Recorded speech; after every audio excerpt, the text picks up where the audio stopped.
In this video, we're going to complete a subtraction sentence. So if we have a problem like this that says fill in the missing number, and there's a missing number here, and we're supposed to subtract 10 from it, and the answer is 270. So this is the start of learning equations, okay? So step one is to find the number that makes the subtraction sentence true. So let's rewrite the subtraction sentence. So here's the question mark. Minus 10 equals 270. The next step is to add 10 to both sides. So what we want to try to do is get just the question mark here on its own. So the way to do that is to add 10.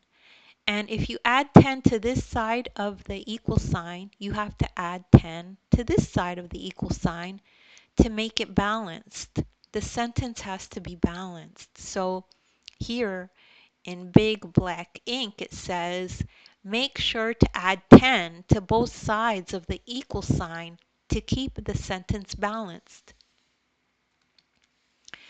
So let's do that. So now we have question mark plus 10 minus 10 equals 270 plus 10, right? We have to add 10 to both sides.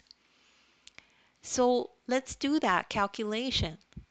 So when we do that, we're just left with the question mark here.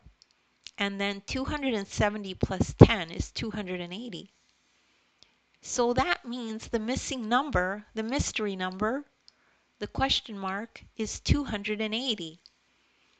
And the final, very final step is to check your answer. So let's put 280 in, and we'll see 280 minus 10 equals 270. So that is the correct answer. We can see here. So check, we've done it correctly. And that's the end of this explanation. And if you need further resources, there's links in my description to other videos of mine that are like this. As well, you could download the ebook. In the ebook, there's this exact lesson in there, and you can follow along in the ebook this lesson. And don't worry if you don't get this right away. Anyone can do math. You're probably just one explanation away from understanding it. And there's nothing wrong with repetition.